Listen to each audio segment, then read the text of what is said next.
passage biblique qui nous montre qu'on peut perdre son salut.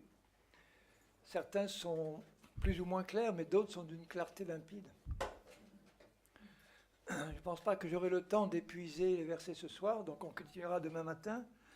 Mais ce soir, je voulais réserver la fin de cette réunion pour avoir l'occasion de prier pour ceux qui en ont besoin, c'est-à-dire de nous unir là dans la prière pour ceux qui voudraient manifester un besoin personnel particulier, soit de guérison. Là, comme je le disais tout à l'heure, vous n'avez pas besoin que personne vous impose les mains pour être guéri. Si vous croyez en Jésus, en sa parole seule, ça suffit. Mais certains ont besoin d'être encouragés, aidés par le corps de Christ. C'est pour ça qu'il a prévu que nous puissions prier ensemble pour les malades, au sens imposer les mains aux malades, prendre autorité sur les œuvres de Satan et les détruire au nom de Jésus. Je voudrais prier aussi pour ceux qui voudraient avoir le baptême du Saint-Esprit. Rappelez-vous que dans la Bible, le Seigneur, avant de partir, a donné 2 ordres à ses disciples très précis, à tous ceux qu'il avait acceptés, qui s'étaient repentis et qu'il avait acceptés comme sauveurs. Il a dit, allez dans la terre entière, annoncez la bonne nouvelle, baptisez-les au nom du Père, du Fils et du Saint-Esprit, et ensuite enseignez-leur à observer tout ce que je vous ai prescrit. Et parmi les choses qu'il a prescrites, alors qu'il venait de leur dire, allez dans la terre entière pour annoncer la bonne nouvelle, dans Acte 1, juste avant de monter au ciel, il leur dit, maintenant ne quittez pas Jérusalem tant que vous ne serez pas baptisés du Saint-Esprit. Dans la pensée du Seigneur, c'était que tous les disciples devaient être remplis, baptisés de l'Esprit pour faire quoi que ce soit. Le baptême de l'Esprit, c'est quelque chose de sacré. C'est désirer être rempli de la présence et de la puissance du Saint-Esprit. Ce n'est pas simplement avoir une porte ouverte pour le parler en langue, les dons spirituels, etc., la puissance de Dieu, mais c'est avant tout pour être rempli de la présence merveilleuse, sacrée, bienfaisante, dirigeante, merveilleuse du Saint-Esprit, à qui Dieu a délégué l'ordre, puisque le Saint-Esprit est envoyé par le Père au nom du Seigneur Jésus, ou par Jésus de la part du Père. Donc le Père et le Fils, tous les deux, ont envoyé le Saint-Esprit pour qu'il nous dirige, qu'il nous conduise, qu'il nous enseigne, qu'il nous rappelle les paroles du Seigneur, qui glorifie Dieu, qui nous donne le discernement, qui nous donne tout ce dont nous avons besoin. Et pour cela, nous avons besoin d'être remplis, et toujours plus remplis. Donc le remplissage, entre guillemets, du Saint-Esprit, c'est le mot que Jésus a employé. Il a employé le mot « soyez baptisés de l'Esprit ». Baptiser, ça veut dire plonger dans une telle rivière d'esprit qu'on est tellement entouré d'un flot d'esprit que là, il pénètre et il nous remplit à l'intérieur. Il remplit tout ce qu'il peut remplir. Et ensuite, si nous continuons d'avoir le désir d'être toujours plus remplis, au fur et à mesure que nous sommes purifiés, que nous sommes dégagés des impuretés de l'intérieur de notre âme, eh bien à ce moment-là, ça fait encore plus de place pour le Saint-Esprit. Et ma prière constante, c'est « Seigneur, remplis-moi toujours plus de ton esprit, élargis toujours plus mes limites et déverse en permanence des fleuves d'eau vive qui jailliront de mon sein, comme dit Jésus de ceux qui devaient recevoir le Saint-Esprit. » Donc je connais des chrétiens qui me disent « Moi, j'ose pas demander d'être rempli du Saint-Esprit parce que j'ai peur, je ne sais pas ce qui peut m'arriver après. » D'une part parce que je vois les excès des assemblées qui pratiquent le baptême de l'Esprit ou les charismes, les charismatiques ou les pentecôtistes, où il ne se passe pas toujours beaucoup de choses qui sont des modèles. Mais il ne faut pas jeter le bébé avec l'eau du bain. Il faut pouvoir discerner ce qui correspond vraiment à la volonté de Dieu, qui est de nous remplir. Jésus était rempli du Saint-Esprit et je ne vois aucun désordre dans sa vie. Je ne vois pas un Jésus sauter sur des tables en hurlant. Il restait toujours digne, tranquille, joyeux, paisible. Il n'avait pas besoin de chauffer la salle. Il n'avait pas besoin d'utiliser des techniques et des moyens qui n'ont rien de spirituel pour manifester la puissance de Dieu. Tout se passait dans le calme, la tranquillité.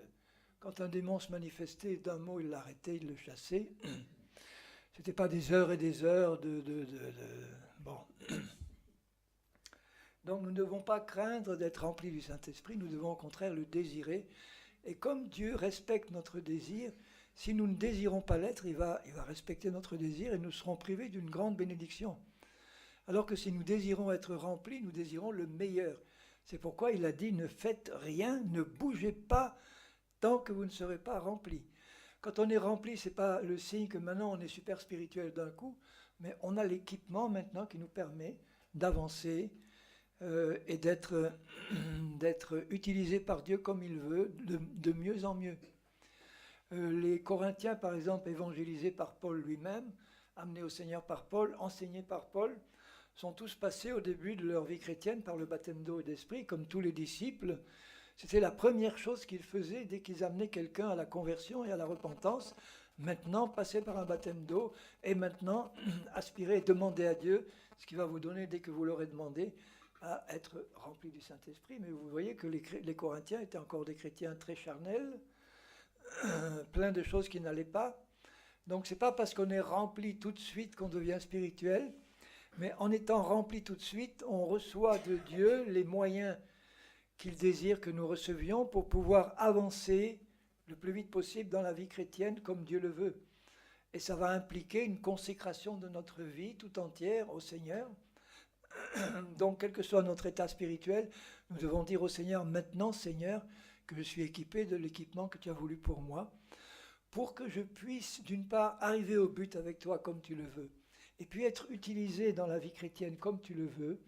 Maintenant, je me consacre entièrement à toi parce que je désire que tu fasses en moi le travail que tu veux faire. Que tu me purifies, que tu me sanctifies, que tu me nettoies, que tu mettes en lumière tout ce qui ne va pas et que je ne vois pas, et que tu te serves de moi pour les deux choses qui te sont à cœur, et que tu désires que je fasse pour toi en tant que membre de ton corps. C'est d'une part amener des âmes au Seigneur, être utilisé pour amener des âmes au Seigneur, et ensuite édifier le corps de Christ et le perfectionner avec le Seigneur pour l'amener au but.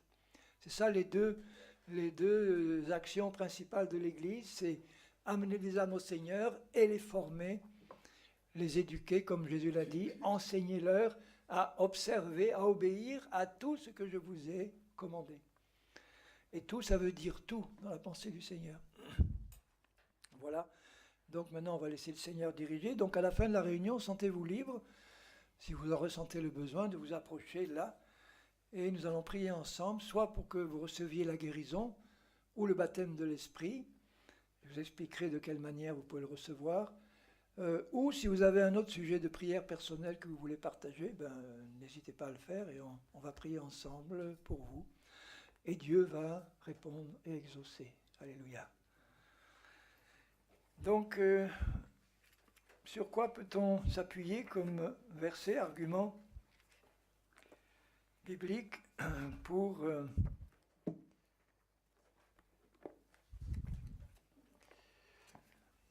montrer que, en fait, le salut peut se perdre, ce n'est pas une impossibilité absolue. Une fois qu'on a reçu la vie chrétienne, qu'on a reçu la vie éternelle, de perdre ce qu'on a reçu.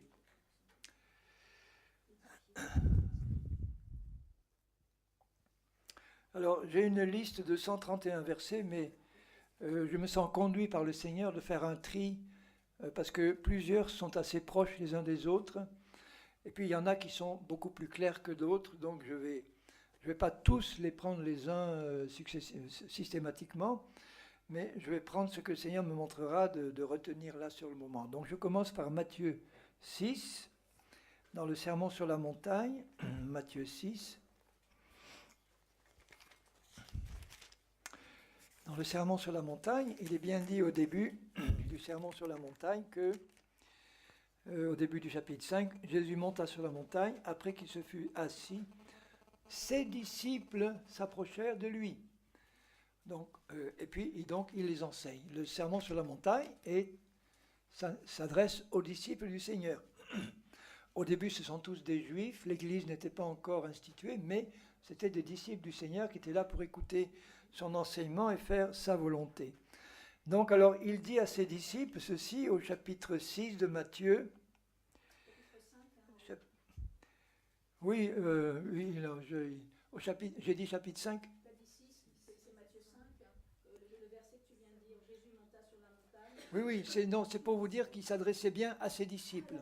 Voilà. Alors, qu'est-ce qu'il dit à ses disciples? Il dit au chapitre 5 et au verset 22, « Mais moi je vous dis que quiconque se met en colère contre son frère mérite d'être puni par les juges. Celui qui dira à son frère Raka mérite d'être puni par le Sanhédrin.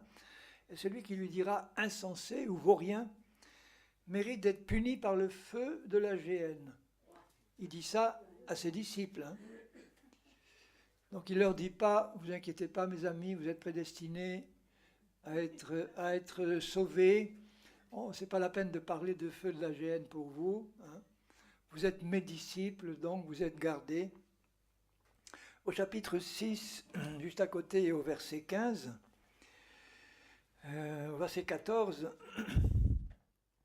quand il apprend la prière du Notre Père à ses disciples, il ne leur demande pas de réciter une prière toute faite, mais voilà les sujets qui vous sont présentés dans la prière, et il y finit en disant « Si vous pardonnez aux hommes leurs offenses, votre Père, il dit bien votre Père, il ne dit pas le Dieu de l'univers, votre Père, c'est pas n'importe qui, c'est pas votre Dieu, c'est votre Père, parce que vous êtes ses enfants, vous pardonnera aussi, mais si vous ne pardonnez pas aux hommes, votre Père ne vous pardonnera pas non plus vos offenses. » Qu'est-ce que ça veut dire si Dieu, notre Père, ne nous pardonne pas nos offenses? Est-ce que c'est la garantie que nous irons au ciel après la mort? Si nous avons notre Père qui dit « Je ne te pardonnerai pas tes offenses si toi tu ne pardonnes pas à tous ceux qui t'ont offensé. » Et donc pour moi c'est clair, hein, il s'adresse à ses disciples et il parle de notre Père. Donc certains me disent « Oui, mais moi, j'arrive pas à pardonner. C'est impossible. Si tu savais ce qu'on m'a fait, si tu savais ce que j'ai subi de cette personne-là, alors certains commencent à me raconter les pires horreurs.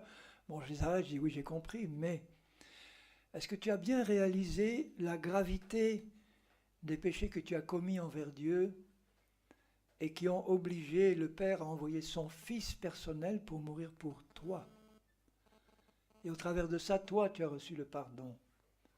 Donc si toi, tu as pu être pardonné avec un si grand prix que Dieu a payé, tu dois pouvoir comprendre toi-même que toi, pardonner des offenses qui, par rapport aux offenses qui ont représenté tes péchés par rapport à Dieu, par rapport aux offenses qu'on a pu faire pour toi, c'est mineur en comparaison. Et donc pour moi, quand j'ai compris ça au début de ma conversion, tout de suite j'ai dit à Dieu, Seigneur, c'est décidé une fois pour toutes, je pardonne d'avance à tous ceux qui vont m'offenser. J'ai un crédit général de pardon pour tout le monde. Et c'est immédiat, je ne me pose pas de questions. Donc, je ne vous encourage pas à m'offenser, bien sûr, mais si ça arrive, eh bien, sachez qu'il n'y a aucun problème dans mon cœur à pardonner immédiatement, même si vous ne me demandez pas pardon. Parce qu'il y en a qui me disent, oui, mais pourquoi? Il n'a pas demandé pardon, je ne vais pas lui pardonner quand même, il n'a pas demandé. Il ne t'occupe pas, il n'a pas demandé, mais toi, tu pardonnes. Tu le libères de sa dette et on n'en parle plus. Terminé. Et là, ça plaît à ton Père qui te dit, eh bien voilà, toi, tu n'as aucun problème pour que tes péchés soient aussi pardonnés. Dans Matthieu 10, verset 23, Matthieu 10, verset 23, ça c'est Jésus qui parle toujours, hein. Il dit, quand on vous persécutera dans une ville, fuyez dans une autre. Est-ce que c'est ça? Ah non, verset 22, pardon. Vous serez haïs de tous à cause de mon nom, mais celui qui persévérera jusqu'à la fin sera sauvé. Ça veut dire que celui qui ne persévérera pas jusqu'à la fin ne sera pas sauvé. Encore une fois, les calvinistes purs, ils utilisent ça à leur manière en disant « s'ils ne persévèrent pas jusqu'à la fin, pour nous c'est la preuve qu'ils n'étaient pas prédestinés à être sauvés dès le départ ». Mais bon, moi je ne vois pas ça dans les versets que je vais vous citer, parce que Jésus s'adresse vraiment à ses disciples et il ne leur parle pas comme à des gens qui sont tous prédestinés à être sauvés, sinon il n'emploierait pas ce langage d'avertissement. comme je viens de le dire à propos du pardon des péchés. Dans Matthieu 10, verset 39, un peu plus loin, « Celui qui conservera sa vie la perdra. » Il disait d'une autre manière, si tu veux vraiment être mon disciple, renonce à toi-même, c'est-à-dire à ta vie personnelle passée, à ce que tu étais avant, sinon tu ne peux pas être mon disciple. Donc là, il dit ça d'une autre manière, il dit... celui qui veut conserver sa vie, qui conservera sa vie, la perdra. Parce que sa vie, il parle de notre vie passée, il parle du vieil homme qui est mort et enterré en Christ, mais que la chair et l'ennemi essayent de garder vivant en nous contrôlant par la chair dans notre âme. Donc si tu veux conserver cette vie-là charnelle, tu la perdras tout court.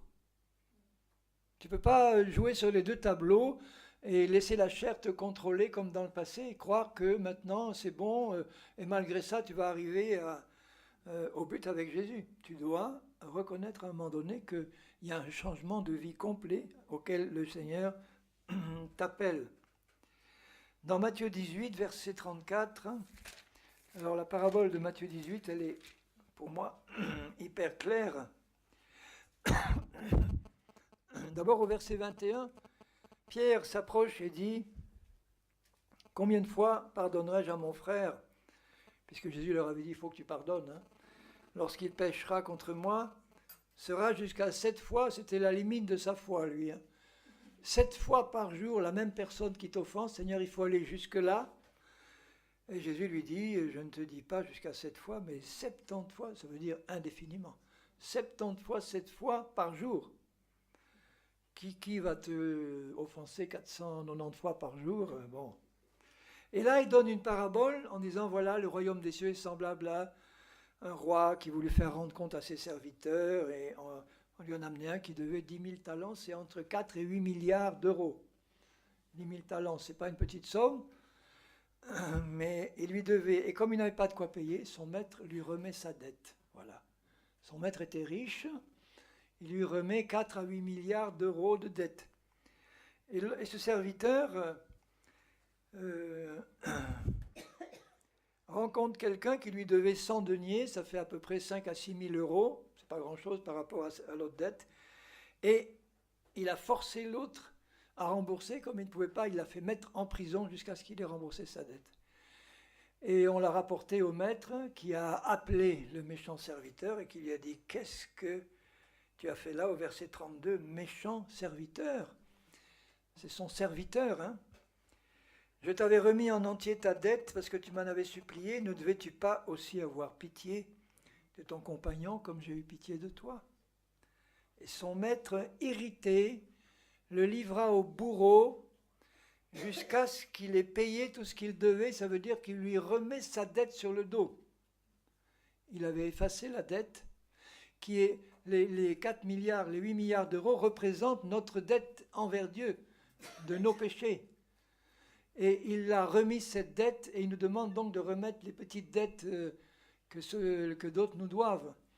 Et parce qu'on n'a pas voulu pardonner les petites offenses, Dieu remet la grosse dette sur notre dos et il finit en disant, parce que quand quelqu'un doit 4 à 8 milliards d'euros, il est mis en prison et livré au bourreau, il n'est pas dans une meilleure situation pour rembourser sa dette et il ne pourra jamais la rembourser. Et il finit en disant, c'est ainsi que mon Père céleste vous traitera, il parle à ses disciples, hein, si chacun de vous ne pardonne à son frère de tout son cœur. Ça veut dire que si tu ne pardonnes pas, toi, chrétien né de nouveau, à quelqu'un qui t'a offensé, ton Père céleste remettra le poids de tous tes péchés et tu seras livré au bourreau qui représente les démons. Ce n'est pas pour moi une garantie d'un salut éternel que rien ne peut empêcher. Hein.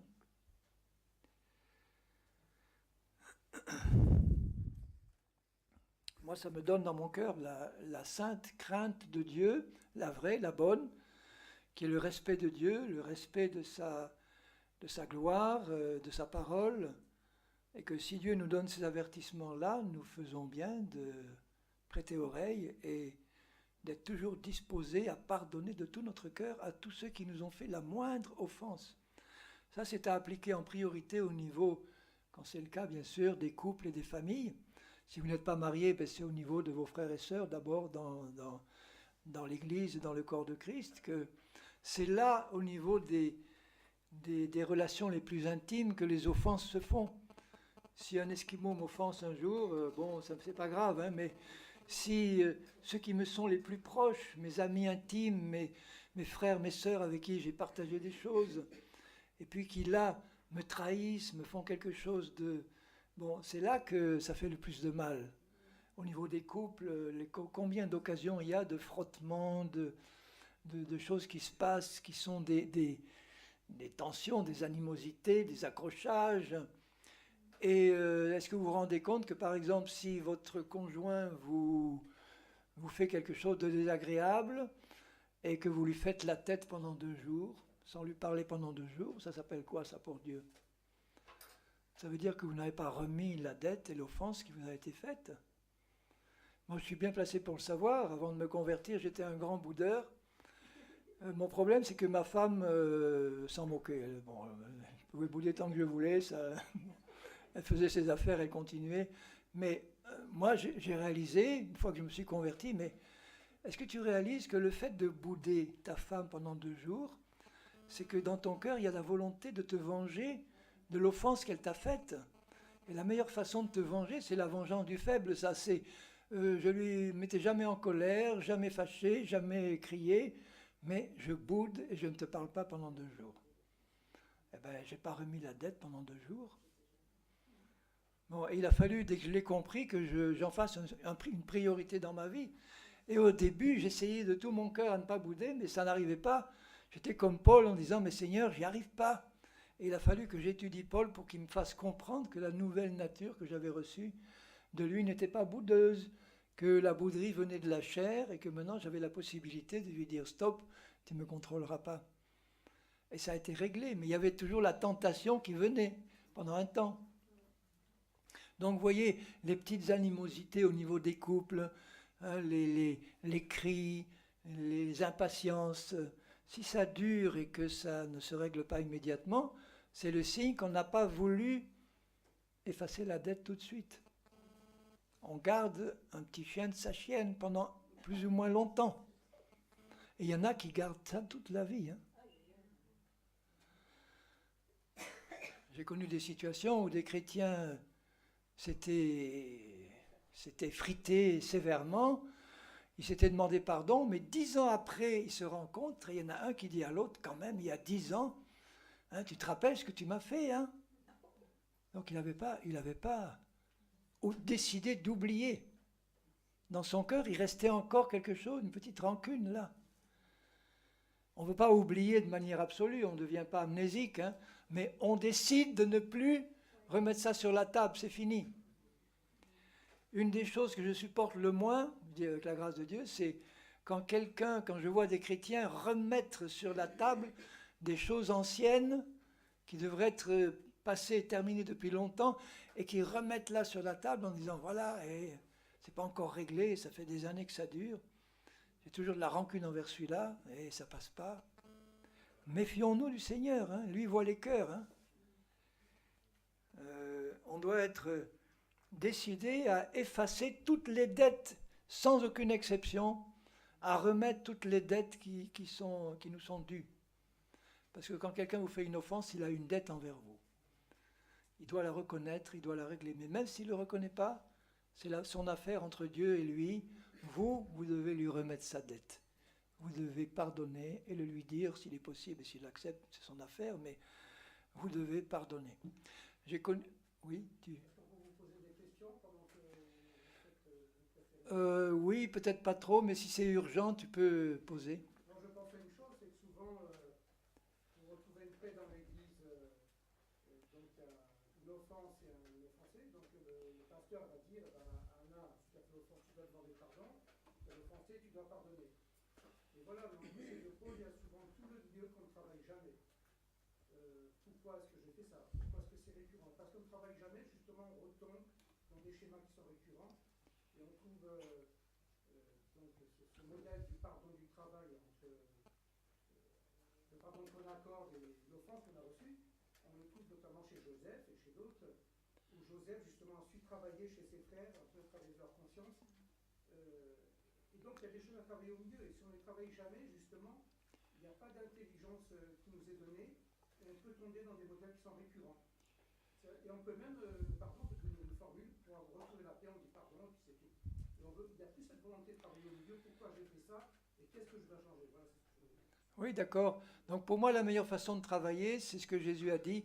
Jésus dit, pardonne de tout ton cœur à ceux qui t'ont offensé. Hein. Ce n'est pas un pardon du bout des lèvres, alors que je garde une rancune dans le cœur et que je le sais.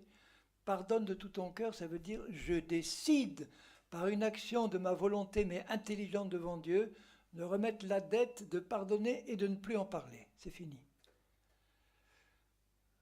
Hein, c'est le plus simple, dans le fond, de régler le problème. Hein. Quand on comprend que Dieu nous demande de tout notre cœur d'accorder un plein pardon à tous ceux qui nous offensent.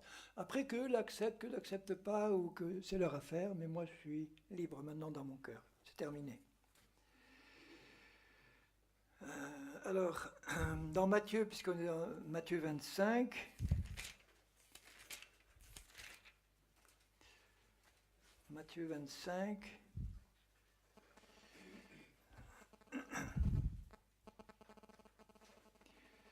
alors il parle de la parabole des talents, et il finit cette parabole à propos du méchant serviteur qui n'a pas fait valoir le talent qu'il avait.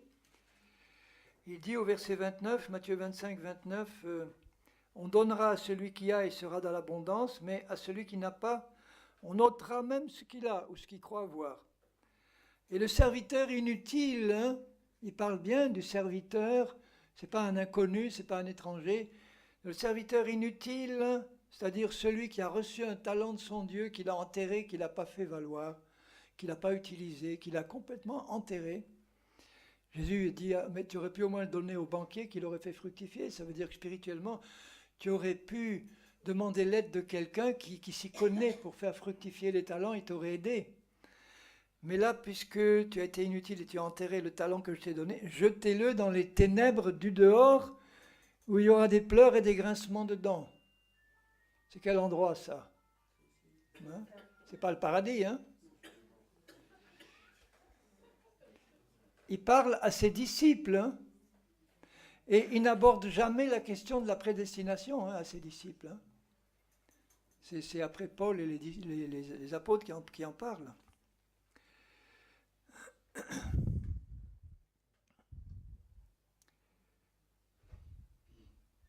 Alors je passe à Jean 15.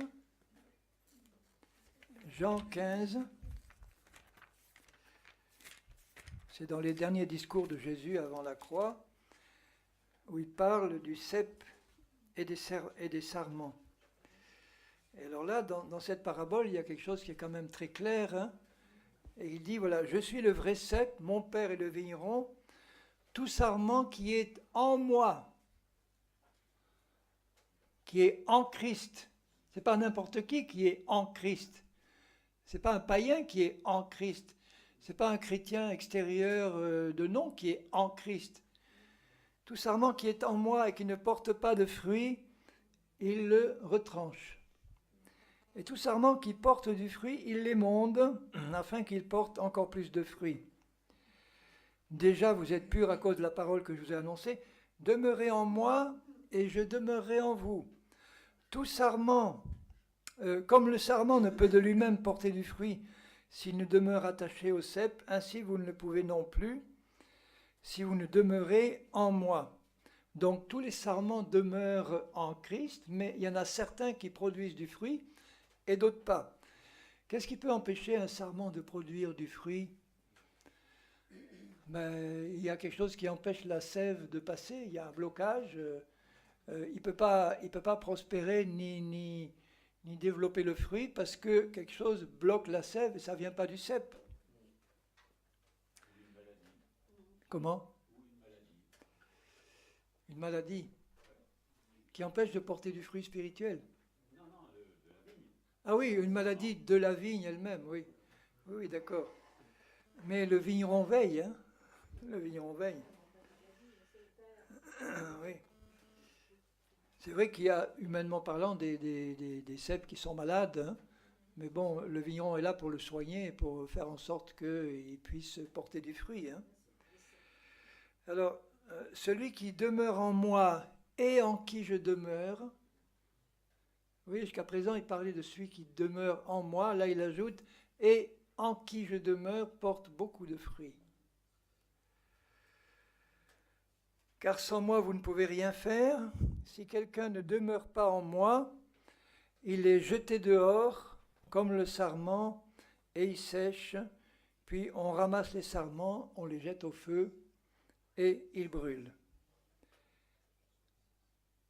Pour moi, c'est clair qu'on peut être branché sur Jésus, en lui, et il attend de nous voir porter le fruit de l'esprit.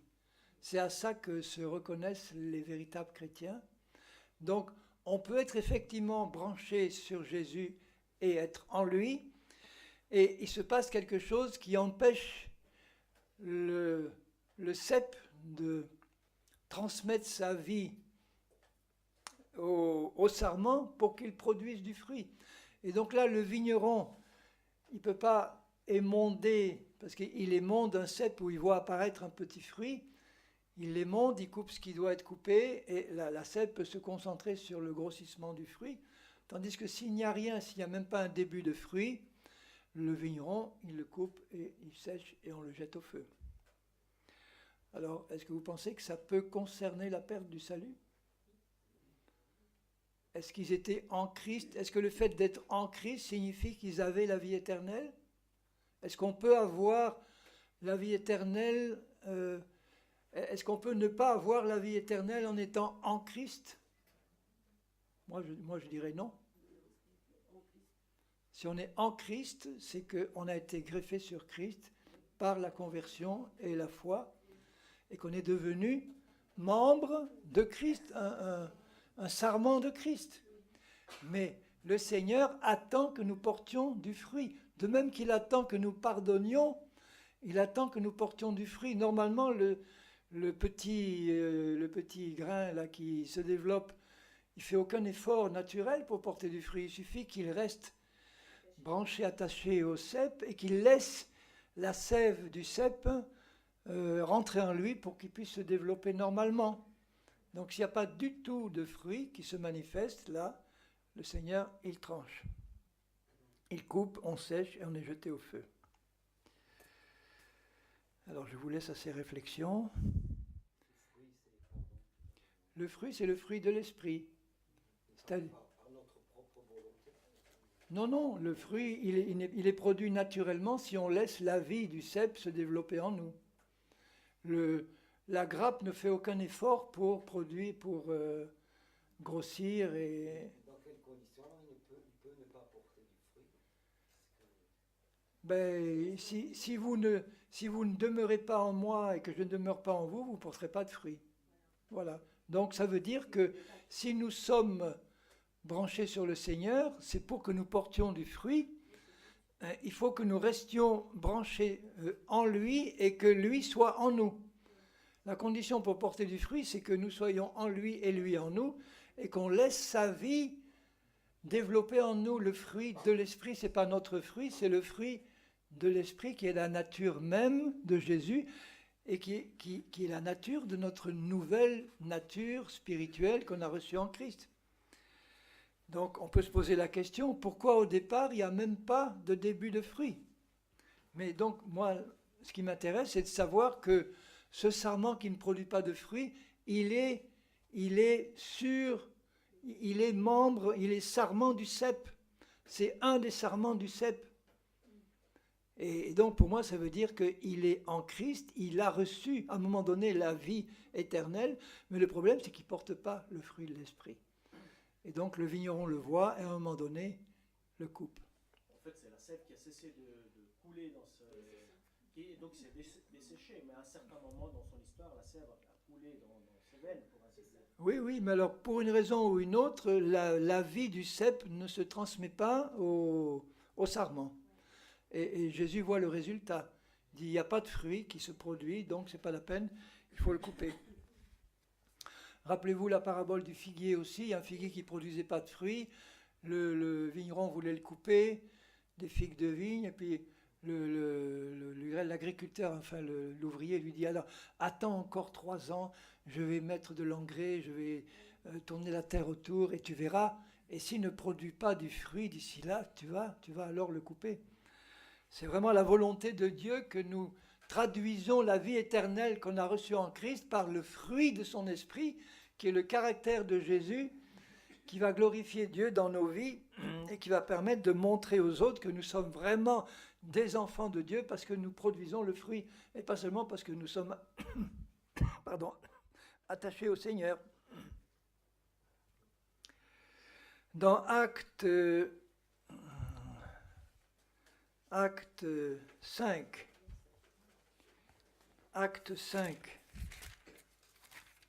l'histoire d'Ananias et Saphira.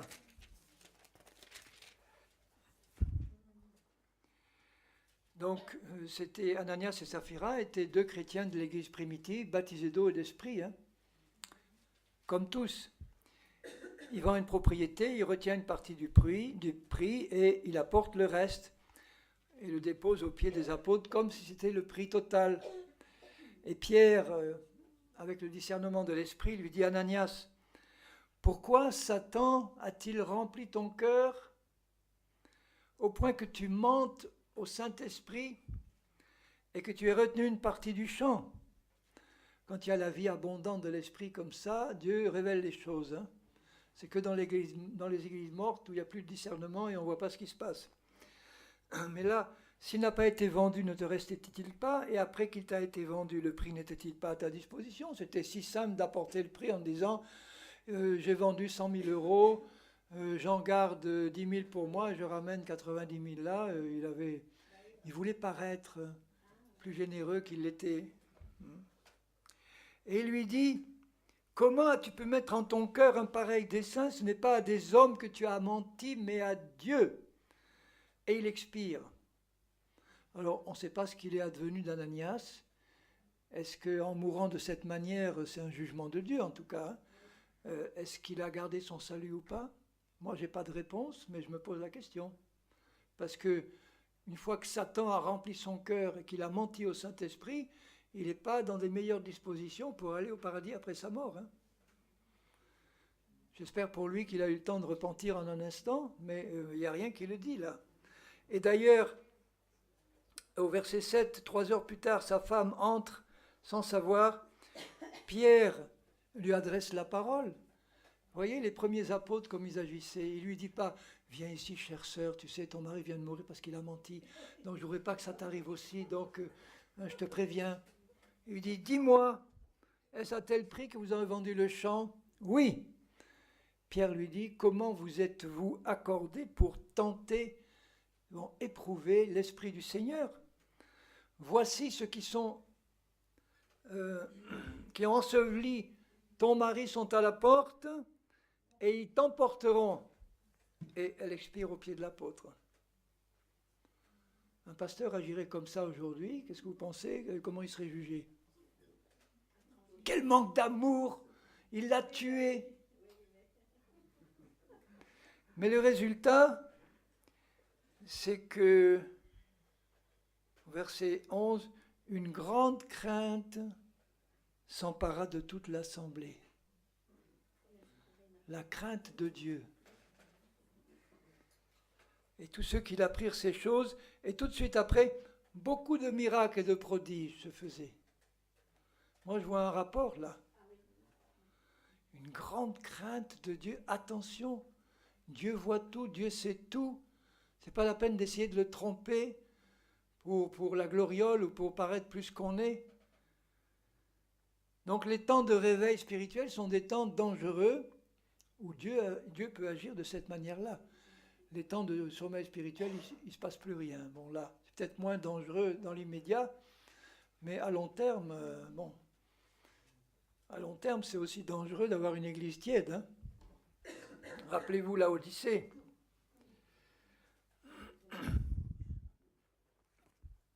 Donc pour Ananias et Saphira, moi, je n'ai pas le sentiment que c'est une garantie qu'ils ont conservé la vie éternelle qui leur a été donnée quand ils se sont convertis, qu'ils ont été baptisés d'eau et d'esprit. Maintenant, acte 8, un peu plus loin, à Samarie, quand Philippe va prêcher Christ, au verset 12, acte 8, 12, quand ils eurent cru à Philippe qui leur annonçait la bonne nouvelle du royaume de Dieu et du nom de Jésus-Christ, hommes et femmes se firent baptiser.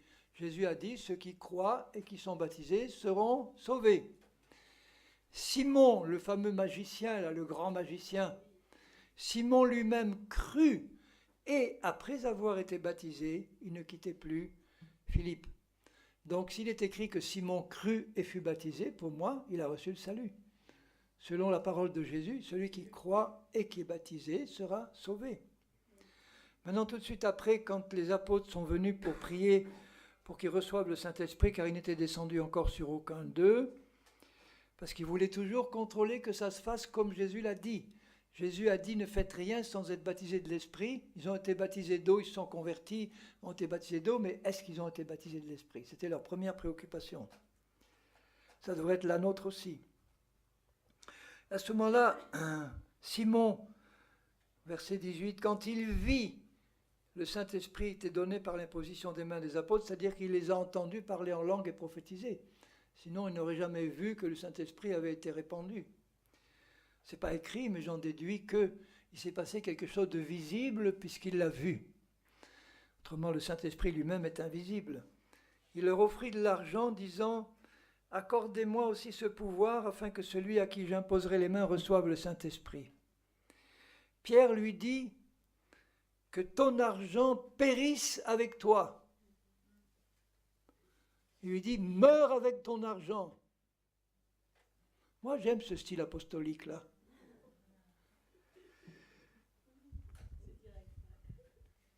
Puisque tu as cru que le don de Dieu s'acquérait à prix d'argent, il n'y a pour toi ni part ni lot dans cette affaire, car ton cœur n'est pas droit devant Dieu. Il ne lui dit pas, tu n'es même pas né de nouveau, tu n'es pas prédestiné à être sauvé.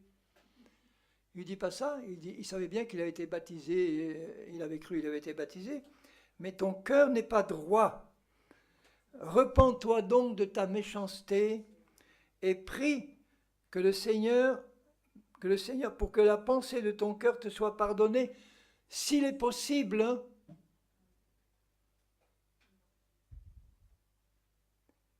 Car je vois que tu es dans un fiel amer et dans les liens de l'iniquité. Aujourd'hui, on dirait, oh écoute, cher frère, je vois que tu es lié par des démons, viens, on va te faire une bonne séance de délivrance, et comme ça tu vas être délivré. Là, il dit, tu es dans les liens de l'iniquité, tu es dans les liens des démons. Et il ne dit pas, viens, je vais te délivrer de tes démons. Il lui dit, repens-toi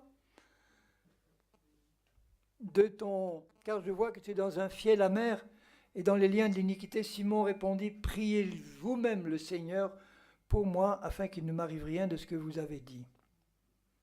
Donc, vous voyez, pour moi, c'est un avertissement sérieux, hein. Il n'est pas question de prédestination, là, je suis sûr qu'il ne doutait pas que Simon, puisqu'il avait cru et qu'il s'était fait baptiser, avait reçu le salut. Mais il lui dit, attention Simon, si tu entretiens ce genre de pensée-là, c'est à la limite du péché contre le Saint-Esprit, c'est à la limite, le Saint-Esprit ne s'achète pas à prix d'argent. Hein, tu es dans un fiel amer, repens-toi, vite, vite, ne tarde pas. Pourquoi? Parce que tu prends des risques spirituels sérieux pour ton salut. C'est comme ça que je l'interprète. Et du coup, Simon, il n'en menait pas large. Dans Acte 20,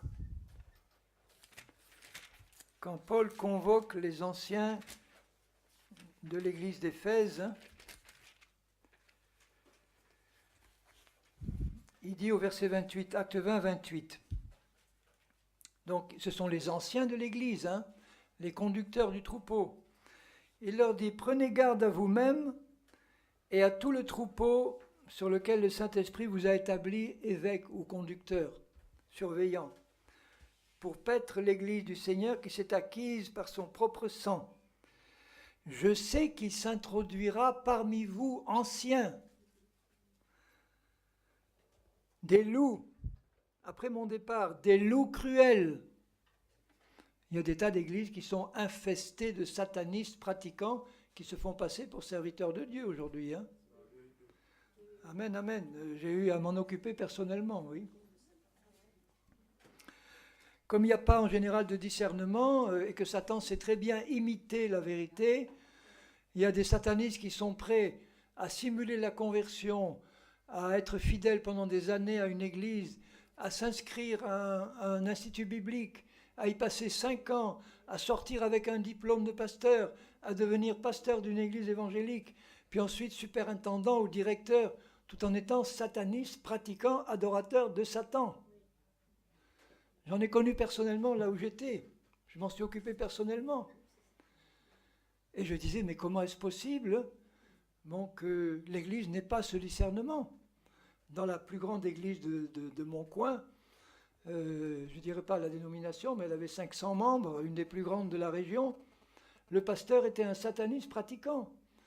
J'avais eu à accueillir chez moi et à m'occuper d'une sataniste qui était sa collègue et qui s'était convertie finalement et qui m'avouait, qui me disait, tu sais, le vendredi, on allait faire nos sacrifices humains, et puis le dimanche, il venait faire le culte là dans l'église évangélique. Alors, j'ai dit, mais comment donne-moi un de ces messages.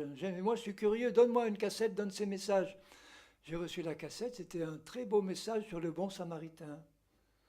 C'est pas gênant comme message, hein, que nous devons être remplis d'amour et qu'on doit manifester d'amour pour les pauvres et les voilà. Et je disais donc à cette sœur, ou à d'autres à qui j'ai eu l'occasion de partager, parce que comme il ne laisse pas de traces, il n'y a pas de preuve visible, il n'y a pas de discernement spirituel. Je demandais à un membre de son église, à qui j'ai dû avouer ce que je savais, je lui ai dit, mais tu n'avais pas le discernement qu'il y avait quelque chose dans la vie de cet homme qui n'allait pas? Elle a fini par me dire oui. Je ne sentais pas vraiment de communion entre lui et moi, mais jamais j'aurais osé accuser le serviteur de Dieu, le pasteur. Si je pensais qu'il n'y avait pas de communion, je pensais que, il était préoccupé par ses affaires, et il ne cherchait pas trop le contact, après, j'ai appris que dans leur institut biblique, on leur apprenait aux pasteurs à garder quand même certaines distances avec le peuple, ne pas trop se mêler, ne pas trop avoir de familiarité avec le peuple. Donc ça passe. Je dis, mais tu n'avais pas de discernement? Oui, je ne sentais pas de communion avec lui, mais je n'ai jamais osé mettre en doute sa véritable nature. Et ils en profitent. Toutes les dénominations sont infiltrée, et plus l'église est grande et plus elle est infiltrée parce qu'il n'y a pas de discernement. Il n'y a pas de discernement. Et là, c'est ce qu'il leur dit. Je sais qu'il va s'introduire des loups cruels qui n'épargneront pas le troupeau. C'est-à-dire qu'ils vont travailler pour les faire tomber dans le péché ou leur infester de fausses doctrines. Et qui s'élèvera du milieu de vous, là, vous qui êtes là devant moi. Il va s'élever du milieu de vous des hommes qui enseigneront des choses pernicieuses pour entraîner les disciples après eux. Vous là, les anciens que je connais, il y en a certains d'entre vous qui vont maintenant, plus tard, enseigner des choses pernicieuses. Quand il dit à Timothée, par exemple, je sais qu'à la fin des temps, beaucoup abandonneront la vérité pour s'attacher à des esprits séducteurs et à des doctrines de démons. Ça veut dire que derrière toute fausse doctrine, il y a le démon qui l'a conçue. Et si tu t'attaches à une fausse doctrine, le démon qui l'a conçue, il s'attache à toi avec. Ça ne veut pas dire que tu es forcément démonisé ou possédé. Ça veut dire que tu reçois une fausse doctrine qui a été conçue par l'ennemi et qu'avec cette doctrine, il y a l'esprit qui l'a conçue, qui l'accompagne. Vous vous rappelez ce que Paul a dit aux Corinthiens? Il dit, je m'inquiète à votre sujet parce que je sais que si on vous annonce un autre Jésus, un autre esprit et un autre évangile, vous le supportez fort bien. Alors, est-ce que Satan va s'intéresser à des gens qui sont prédestinés au salut et contre lesquels il ne peut rien faire? Non, il va faire ce qu'il peut pour faire chuter dans le péché et la mort tous ceux qu'il peut. Et il commence à la tête. Veillez donc, vous souvenant que durant 3 années, je n'ai cessé nuit et jour d'exhorter avec larmes chacun de vous. Bon, Paul, je pense, avait assez de discernement, puisque c'est lui qui avait évangélisé Éphèse, c'est lui qui nommait les anciens. Il avait assez de discernement pour ne pas nommer quelqu'un qui n'était même pas né de nouveau. Et il le dit à Timothée, fais attention de ne pas imposer les mains précipitamment dans un contexte de reconnaissance de ministère d'anciens, pour ne pas participer à leur péché. Donc là, c'était l'imposition des mains, pas pour la guérison des malades, mais pour l'ordination d'anciens. Fais attention, respecte les critères bibliques. N'est pas ancien qui veut, n'est pas conducteur qui veut. Il faut qu'il soit mari d'une seule femme, etc., modéré, propre à enseigner, etc., etc. Et toute une série de critères, qu'il ait des enfants fidèles, etc. Si les critères sont respectés, il peut être appelé à être ancien, à être conducteur. Donc Paul avait reconnu et nommé des hommes qui étaient nés de nouveau, baptisés de l'Esprit, et il avait discerné qu'il y avait un appel sur leur vie, mais il les prévient, si vous ne veillez pas, si vous ne faites pas attention, je sais à ce moment-là qu'il y en a parmi vous qui vont finir par enseigner des choses pernicieuses, qui seront des instruments entre les mains de Satan. Bon, il ne leur dit pas, vous allez certainement perdre votre salut. Bon, c'est vrai qu'il ne leur dit pas ça, mais ça peut arriver jusque-là si on ne se repent pas de cette erreur, de ce genre d'erreur-là. Parce que pour arriver à reconnaître, à enseigner maintenant des doctrines pernicieuses, c'est qu'ils avaient perdu la communion qu'ils avaient avec le Seigneur, ils avaient perdu cette capacité de discerner, de recevoir la vérité de la part du Saint-Esprit et de la parole, au point que maintenant, ils allaient accepter des doctrines inspirées par des démons. Henri, est-ce que le fait d'accepter en fait des fausses doctrines importantes par rapport à Jésus, c'est-à-dire que ceux qui disent que Jésus c'est le Père, que Jésus a été coupé du Père à la croix, ce genre vraiment de fausses doctrines par rapport à Christ peut faire perdre le salut? Ben, je dirais oui ou non, ça dépend. Ça dépend de la gravité de la doctrine. Et ça dépend si par la suite, on permet au Saint-Esprit de nous éclairer. Tu vois, bon. Donc je ne dirais jamais à quelqu'un qui a accepté une fausse doctrine, maintenant tu vas perdre ton salut. Mais je lui dirais, fais attention, parce qu'en ayant accepté une fausse doctrine, surtout à celle qui touche à la personne de Christ et à l'œuvre de Christ, il dit bien, Jean, il dit bien, si quelqu'un ne vous apporte pas la doctrine de Christ, ne le saluez pas et ne le recevez même pas chez vous. Alors qu'est-ce que c'est la doctrine de Christ? C'est tout ce qui touche à la personne et à l'œuvre de Christ. Que Christ est le Fils de Dieu, qu'il est Dieu, qu'il n'est pas donc le Père ni le Saint-Esprit, qu'il s'est incarné de la Vierge Marie, qu'il est mort pour nos péchés, qu'il est ressuscité pour notre justification, qu'il est monté au ciel, etc., qu'il règne, qu'il va revenir. C'est tout ce qui touche à la personne et à l'œuvre de Christ. Si je touche au fondement de la vie chrétienne qui concerne Christ et la doctrine, je prends des risques sérieux. Ça ne veut pas dire qu'on va perdre son salut, mais ça veut dire qu'on s'engage dans une direction qui est franchement mauvaise et qui mène à la mort. Hein. Mais le Saint-Esprit, lui, va tout faire pour qu'on puisse réaliser cette chose-là et être éclairé. S'il y a l'amour de la vérité dans le cœur, on peut par moments accepter une fausse doctrine parce qu'on n'a pas veillé, on a foncé. Ça m'est arrivé tout à fait au début de ma vie chrétienne.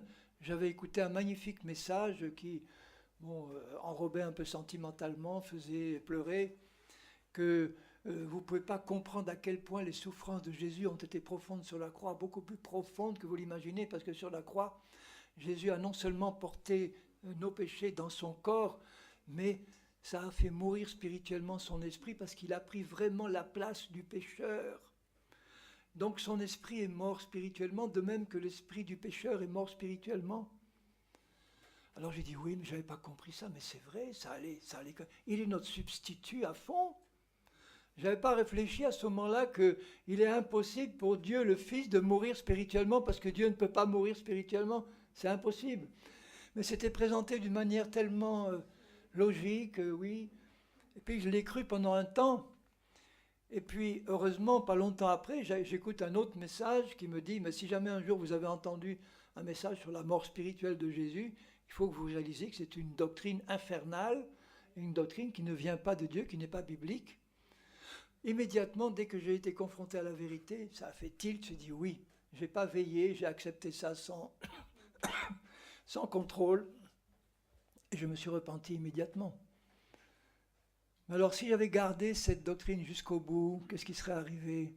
C'est ça, ceux qui restent en fait jusqu'au bout sur les fausses doctrines. Alors là, hein, bon. En fait, même ceux qui disent que, voilà, que Jésus il a été créé, qu'il n'est pas Dieu. Oui, la doctrine des témoins de Jéhovah. Bon, là, on annonce un autre Jésus que le vrai Jésus. C'est ce que Paul dit aux Corinthiens. Vous le supportez fort bien. Et il y a un grand danger spirituel, parce que derrière la fausse doctrine, il y a Satan, et on sait qu'il ne vient que pour tuer, égorger et détruire. Et lui, ce qui l'intéresse, c'est d'abord de nous tuer spirituellement. Ce n'est pas seulement de nous faire mourir prématurément. C'est de nous amener à la mort spirituelle avec lui. Hein. Donc pour moi, ce sont des avertissements sérieux qui me font réfléchir et qui me montrent qu'on ne doit pas traiter tout ça à la légère et dire, bon, maintenant que j'ai la garantie que je suis prédestiné à être sauvé, bon, maintenant, ça a beaucoup moins d'importance parce que je sais que ça ne peut pas me toucher, c'est fini, puisque je suis prédestiné à être sauvé, il n'y a pas de problème. Non, moi je ne raisonne pas comme ça. Maintenant, dans Romains, il y a beaucoup de choses dans Romains. Dans Romains 1, verset 28, je regarde l'heure. Romains 1, 28. Alors, il parle de gens qui, bien qu'ayant constaté qu'il y avait forcément un Dieu qui a créé cette création, bon, ils ont continué à adorer et servir la créature au lieu du Créateur. Et au verset 28, il dit, comme ils ne se sont pas souciés de connaître Dieu, malgré tous les signes visibles et évidents qu'il y a un Créateur qui a créé ça, ils n'ont pas cherché à aller plus loin, ils n'ont pas cherché à connaître Dieu. Dieu les a livrés à leur sens réprouvé pour commettre des choses indignes, étant remplis de toute espèce d'injustice, d'impureté, de méchanceté, de cupidité, etc., etc. Et bien qu'ils connaissent au verset 32 le jugement de Dieu déclarant dignes de mort ceux qui commettent de telles choses, non seulement ils les font, mais ils approuvent ceux qui les font. Donc le fait de dire par exemple Dieu les a livrés à leur sens réprouvé, pour qu'ils commettent des choses indignes, est une manifestation du jugement de Dieu. Et un peu plus loin, dans Romains 2, au verset 4, quand il parle du jugement de Dieu, justement, il dit « Méprises-tu les richesses de sa bonté, de sa patience et de sa longanimité, ne reconnaissant pas que la bonté de Dieu te pousse à la repentance ?» Je pense que, puisque là, il parle de tous les hommes qui ne se sont pas souciés de connaître Dieu et qui se sont livrés à leur sens réprouvé, etc. Il est dit là, mais est-ce que tu méprises les richesses de la bonté de Dieu, de sa patience, ne reconnaissant pas que cette bonté te pousse à la repentance? Pour moi, c'est général à tous les hommes, ça. Ce n'est pas seulement à ceux qui seraient prédestinés à être sauvés. La bonté de Dieu pousse tous les hommes à la repentance. Mais par ton endurcissement et ton cœur impénitent, tu t'amasses un trésor de colère pour le jour de la colère et de la manifestation du juste jugement de Dieu, qui rendra à chacun selon ses œuvres, réservant la vie éternelle à ceux qui, par la persévérance à bien faire, il ne dit pas à ceux qui sont prédestinés à être sauvés, cherchent honneur, gloire et immortalité, mais irritation et colère à ceux qui sont rebelles à la vérité et obéissent à l'injustice.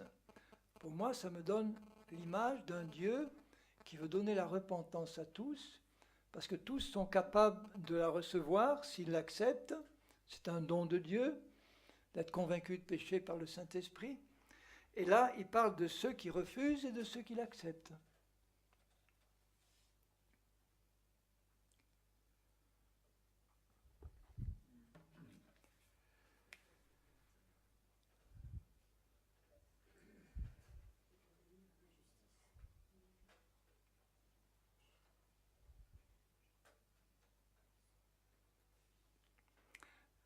Je passe à Romains 8. Il y aurait quelques versets avant, mais je préfère passer dans Romains 8.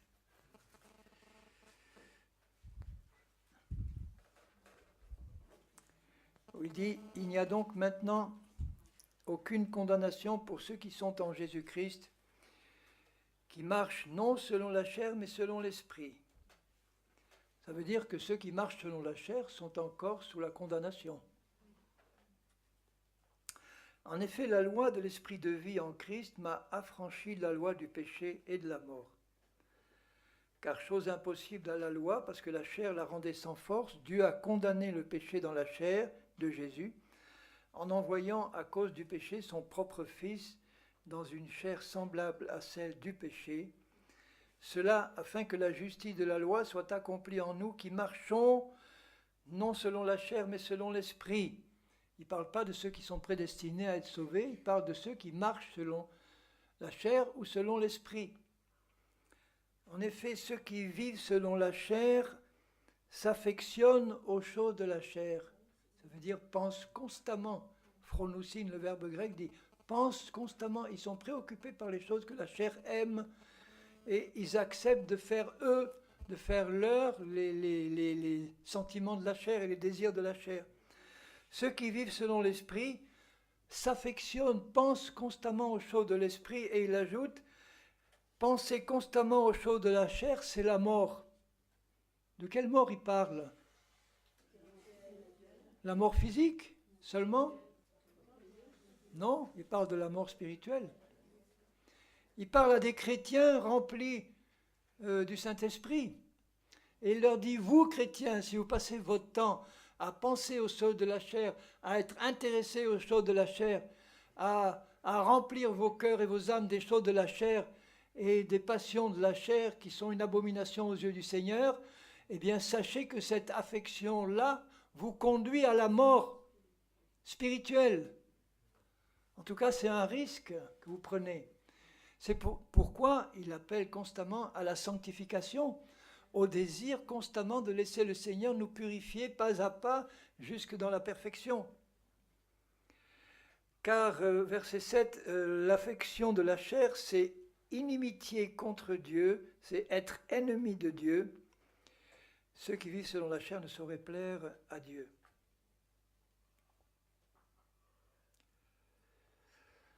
Alors, nous tous chrétiens, nous avons un combat à la fois à nommer par la foi à mener contre la chair qui habite en nous. Ça veut dire que moi, chrétien, baptisé, rempli du Saint-Esprit, désireux de marcher avec Dieu, je dois être sur mes gardes pour ne pas laisser la chair me contrôler et je dois veiller à ne m'intéresser à rien de ce qu'elle met sous mes yeux pour m'attirer. Et la chair, c'est pas seulement les péchés grossiers comme la gloutonnerie, les perversions sexuelles, etc. Ça, c'est les aspects les plus basiques de la chair. Les aspects les plus dangereux de la chair sont les aspects spirituels, entre guillemets, de la chair spirituelle. C'est-à-dire le désir de succès, l'orgueil, mon ministère, mettre en avant ce que je suis, chercher à promouvoir mon œuvre, mes œuvres. Bon, tout ça, c'est complètement charnel. Ça n'a rien à voir avec la sincérité d'un service humble et généreux et sérieux de Dieu. Donc là, si nous nous laissons prendre par ce type de tentation charnelle et qu'on en remplit nos âmes, ça mène à la mort.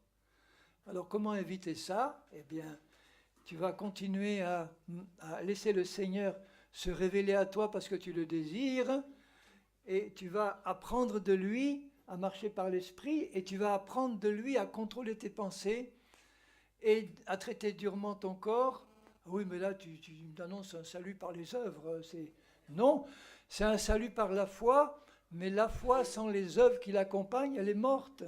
Ça veut dire, je sais que je suis sauvé par la foi, je sais que je suis sauvé par la grâce, mais ça implique une responsabilité de ma part de laisser le Seigneur continuer à me travailler parce que je le veux et je le crois, et qu'à ce moment-là, je puise constamment dans sa réserve de grâce et de foi pour pouvoir atteindre le but avec lui. Et je décide de ne pas m'intéresser à ce qui est charnel. Je dis, Seigneur, révèle-moi ce qui est charnel en ce moment dans ma vie et que je ne vois pas moi. Il ne s'agit plus de choses forcément très grossières, mais il s'agit de choses qui, pour toi, sont encore une manifestation de la chair. Dans la chair, il y a toujours l'orgueil, l'égoïsme et le moi. Le moi. C'est pourquoi le Seigneur m'a demandé très vite d'abandonner la psycho. Parce que toute la psycho est centrée sur le moi, sur le développement du moi, sur la justification du moi, sur l'estime de moi.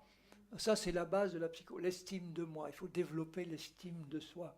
Oui. Il y en a qui s'en ont fait une doctrine, la doctrine de l'estime de soi. Oui, bien sûr. C'est uniquement avoir pris les principes de la psychologie des hommes et de l'avoir christianisé. Voilà. Mais la vraie estime de soi, elle existe aussi. La vraie estime de soi, c'est apprécier. La vraie estime de soi dans l'esprit, c'est apprécier la qualité du moi nouveau que Dieu m'a donné en Christ. Ça, c'est la vraie estime. Moi, j'estime beaucoup la valeur de ce qu'il a créé en moi parce que ça lui rend gloire à lui. Donc cette estime-là, ce n'est pas destiné à promouvoir mon vieux moi personnel, c'est estimé à glorifier Dieu dans l'œuvre qu'il a accomplie dans la création de mon nouveau moi. Et ce nouveau moi, moi je ne cherche pas à le supprimer ou à l'évacuer, je cherche au contraire à le manifester de plus en plus, parce qu'au travers de ce nouveau moi, c'est Christ qui se manifeste. Il se manifeste au travers de mon nouveau moi. Et la psycho est centrée autour de l'ancien moi, la vieille nature. Et donc, à partir d'un certain moment, je ne pouvais plus, c'est pas possible. J'ai dit non, Seigneur, quand je vois à la lumière de ton soleil éclatant la petite loupiote de la psychologie humaine qui essaye dans son tunnel là d'essayer de voir où aller, il dit allons, sortons au grand air et vivons à la grande lumière de l'esprit. Je ne dis pas que la psycho ne m'a pas servi, mais elle m'a servi sur un plan humain, sur un plan purement humain, avec rien de spirituel. Donc ça m'a permis certains déblocages humains, d'être moins timide, d'être moins, etc., de parler plus à l'aise. Bon, mais ça n'a aucune valeur spirituelle, ça.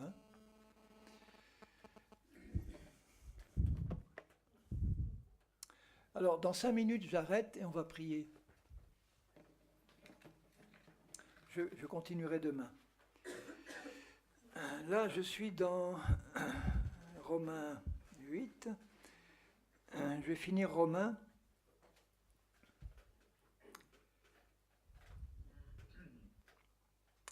Dans Romains 11,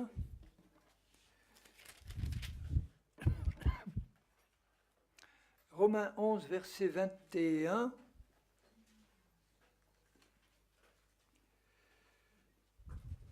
ou un peu même avant,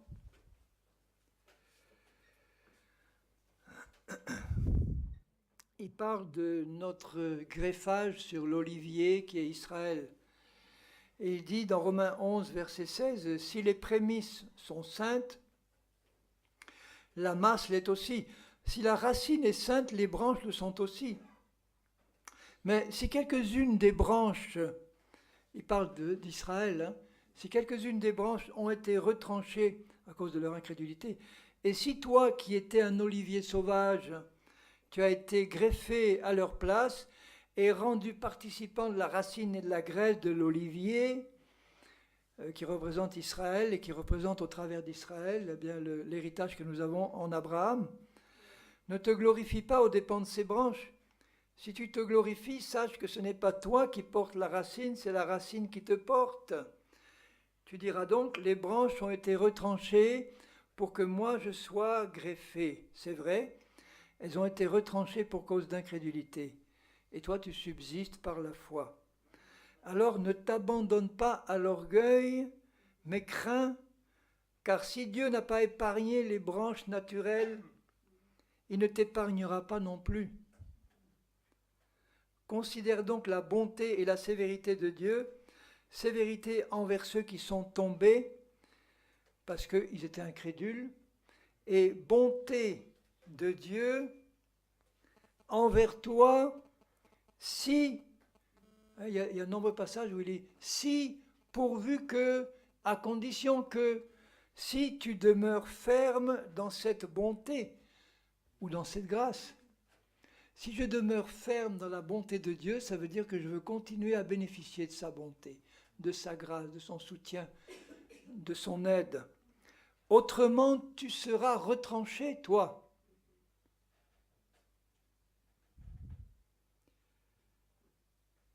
Eux de même, s'ils ne persistent pas dans l'incrédulité, ils seront greffés, car Dieu est puissant pour les greffer de nouveau. Si toi, qui as été coupé de l'olivier naturellement sauvage, tu as été greffé contrairement à ta nature sur l'olivier franc, à plus forte raison, eux aussi seront-ils greffés selon leur nature sur leur propre olivier. Moi, ça me fait réfléchir quand je lis ça.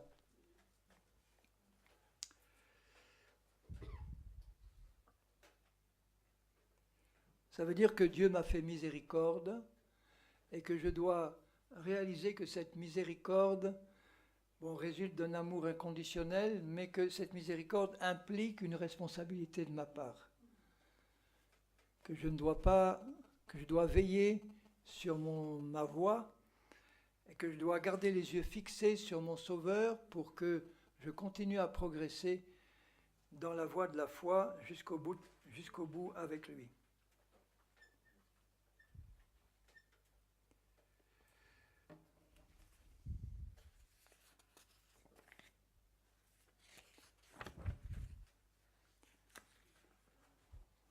Dans Romains 14 au verset 15, il dit aussi quelque chose qui me fait réfléchir. Je lis à partir du verset 13, Romains 14, 13. Ne nous jugeons donc pas les uns les autres. Donc il parle à des chrétiens tous baptisés d'eau d'esprit convertis. Mais pensez plutôt à ne rien faire qui soit pour votre frère une pierre d'achoppement ou une occasion de chute. Je sais et je suis persuadé que le Seigneur Jésus, que rien n'est impur en soi et qu'une chose n'est impure que pour celui qui la croit impure. Il parle des chrétiens qui ne mangeaient pas de nourriture parce qu'elle avait été sacrifiée aux idoles. On pourrait dire, nous, la nourriture halal ou cachère, bon.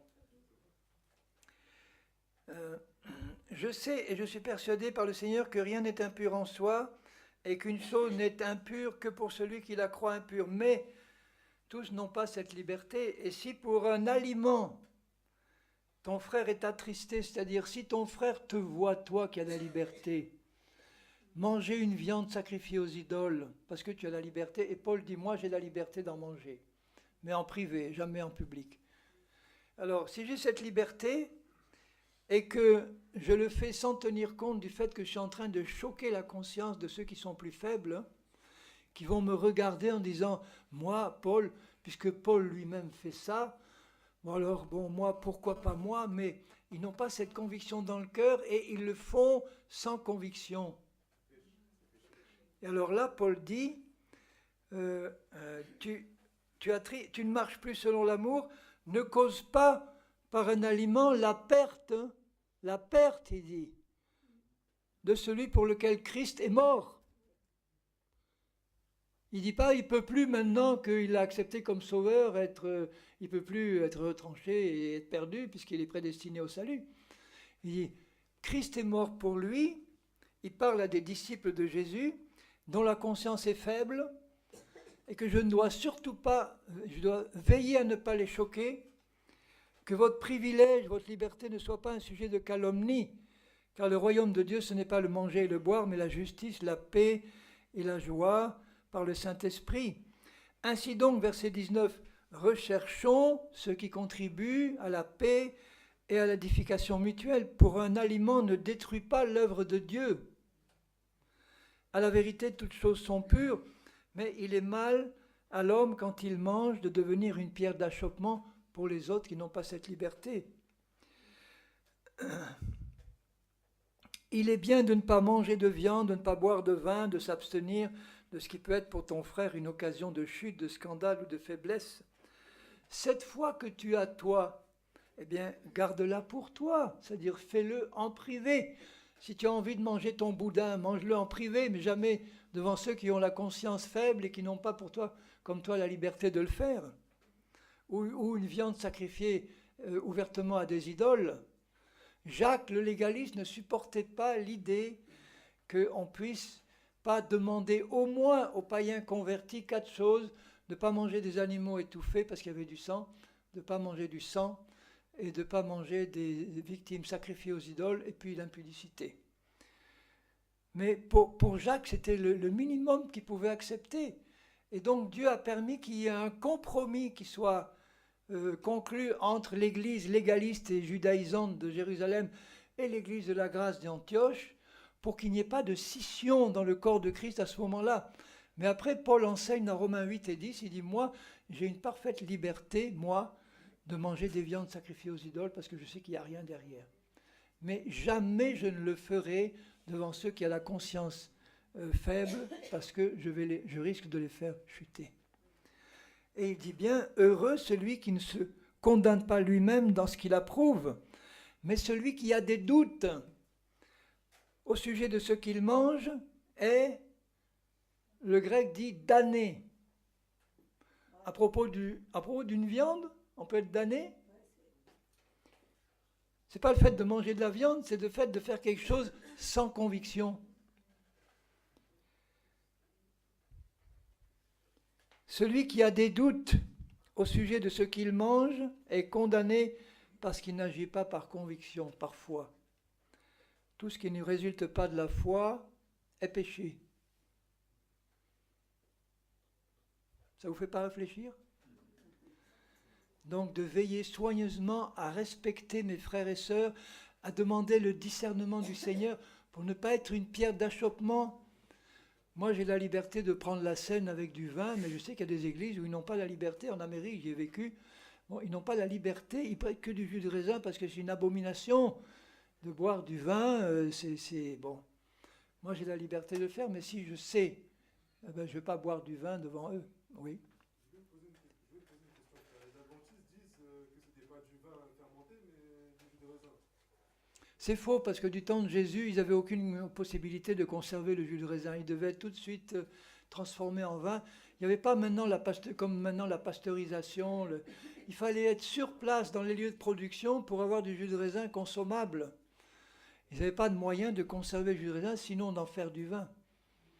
Donc, ils n'ont pas la liberté parce qu'ils sont sous la loi à propos de tout ce qui est nourriture. Hein. Ils n'ont pas la liberté. Bon, je sais que j'ai été en Angleterre avec Truchel à l'époque, le pasteur Truchel. Lui, en bon alsacien, on arrive dans un pub avec des amis anglais, il commande une bonne bière. C'était un scandale parce que pour les chrétiens anglais, boire de la bière, mais c'est aussi grave que pour les Américains boire du vin, hein, parce qu'on se saoule à la bière en Angleterre. Et donc, un chrétien qui boit de la bière, c'est une abomination, mais lui, il n'a pas fait attention, il donne-moi une bière, bon. Et j'ai vu les Anglais qui étaient là, ils disent, mais qu'est-ce que c'est que ce pasteur français qui boit une bière ? Bien boire un peu de vin pour tes indispositions. Oui, mais boire du vin, il l'acceptait. Mais aujourd'hui, il y a des églises où on ne boit pas de vin à la scène, on dit que du jus de raisin, parce que le vin, c'est les alcooliques. Il y a aussi le même excès avec le pain. Il y a des églises où il n'y a que du pain azime et pas de pain levé. Oui. On ne met pas de pain dans les églises, sans doute à cause de ceux qui ont des problèmes avec l'alcool. C'est à cause de ça. Voilà, mais pour moi, c'est de l'incrédulité. Parce que quelqu'un qui a été délivré de l'alcool, on ne doit pas entretenir en lui la crainte. Mais à ce moment-là, on respecte. Si vraiment il y a des gens qui sont d'anciens alcooliques, qui ont peur de retomber dans l'alcoolisme parce qu'ils trempent leurs lèvres dans une goutte de vin, ils devraient être l'objet d'un enseignement pour les délivrer de cette crainte-là. Parce que c'est pas... Si vraiment ils ont compris ce que c'est que marcher par l'esprit, ils ont compris que l'alcool, l'amour pour l'alcool vient de la chair et qu'on on est mort à la chair. Donc, mais si c'est le cas, j'ai été dans une église en Suisse où le pasteur avait réglé la question tranquillement. Quand il a mené tout le monde devant, approchez-vous ceux qui veulent prendre la scène. Donc il y avait du pain azim, du pain levé, du pain sans gluten. Bon, et il y avait la coupe de vin et la coupe de jus de raisin. Bon, alors comme ça, tout le monde était... Il y avait une question? Oui. C'était pour confirmer, parce qu'il faut que l'enseignement lui amène à prendre le vin avec conviction de foi, afin de ne pas pécher. Voilà. Il faut qu'il reçoive l'enseignement, et que l'enseignement l'amène à le faire avec la conviction de foi. Exactement, mais alors, tant qu'il n'a pas cette conviction, effectivement, on peut lui donner du jus de raisin. Hein, on peut. Il faut respecter la conviction de ceux qui sont là. Et s'il y en a qui sont faibles, donc celui qui est un ancien alcoolique et qui a peur de boire du vin, pour moi, il est encore faible dans la foi. Il faut le respecter tant qu'on ne l'a pas enseigné. Donc on va lui donner du jus de raisin pour ne pas le choquer. Mais il nécessite un enseignement pour développer sa liberté de le prendre plus tard. Qui avait posé une question là? Personne? Non. Bon. Je ne comprends pas cette expression. Comment est-ce qu'on peut se condamner soi-même dans ce qu'on approuve? Si on approuve, c'est qu'on est d'accord.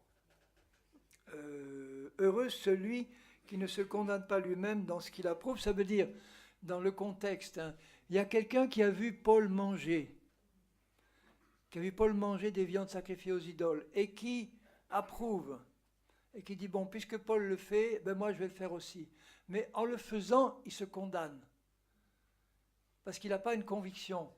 Donc il approuve, puisque Paul le fait, mais il approuve du bout des lèvres, il approuve, mais son approbation ne résulte pas d'une conviction profonde. Et donc il le fait parce qu'il l'approuve, mais n'étant pas convaincu, il pêche parce qu'il ne le fait pas avec conviction. Donc pour moi la leçon, c'est surtout ne jamais rien faire sans conviction. Si tu n'as pas la liberté, eh bien ne le fais pas.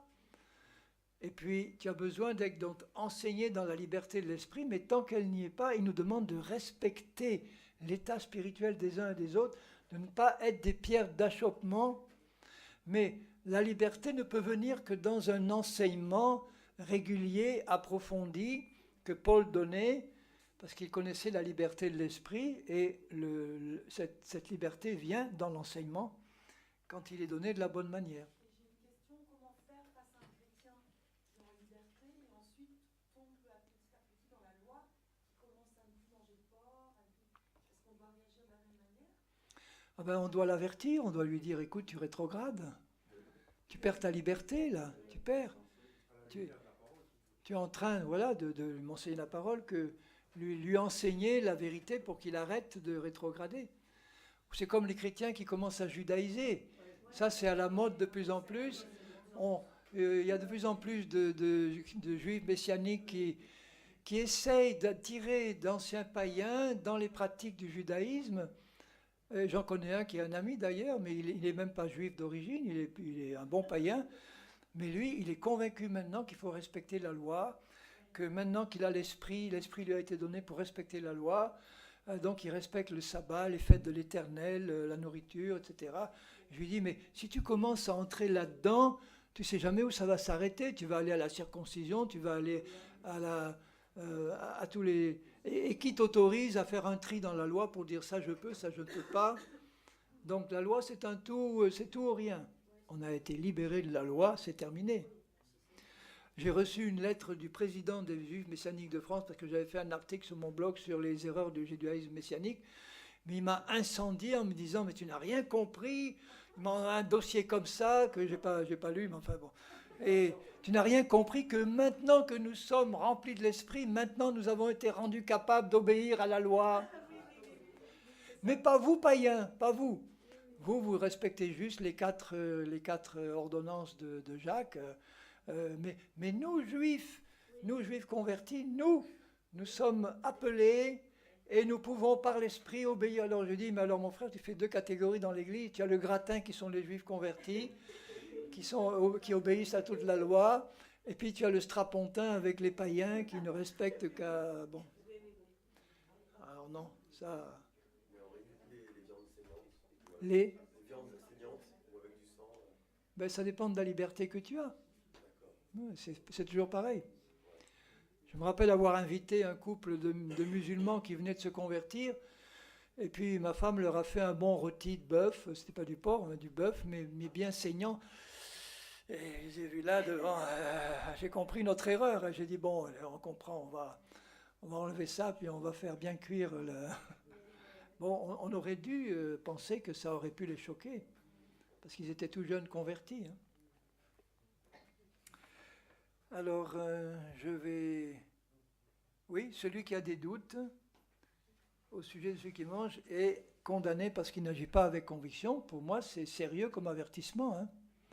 Ça nous montre que Dieu veut que nous soyons des hommes et des femmes de conviction qui sont fondées sur la parole de Dieu. Et que nous pouvons avoir de fausses convictions qui sont appelées à être modifiées par la suite parce que le Seigneur nous fait progresser dans la vie spirituelle, mais il veut des hommes et des femmes de conviction. Tout ce que tu fais, fais-le avec conviction. Si tu n'as pas de conviction, aie le courage de ne pas le faire. Amen. Je ferai la suite demain. C'est pas trop fastidieux cet exposé de tous les versets. Ça va? Bon. Alors maintenant, je propose à ceux qui désiraient qu'on prie ensemble et que donc je leur propose de recevoir l'imposition des mains. Encore une fois, je dis, ce n'est pas une nécessité, c'est une aide que Dieu donne dans la panoplie de sa générosité des aides possibles. Donc, s'il y en a qui veulent recevoir l'imposition des mains pour la guérison ou pour le baptême de l'esprit, eh bien, je vous propose de vous approcher pour qu'on prie ensemble, si c'est le cas.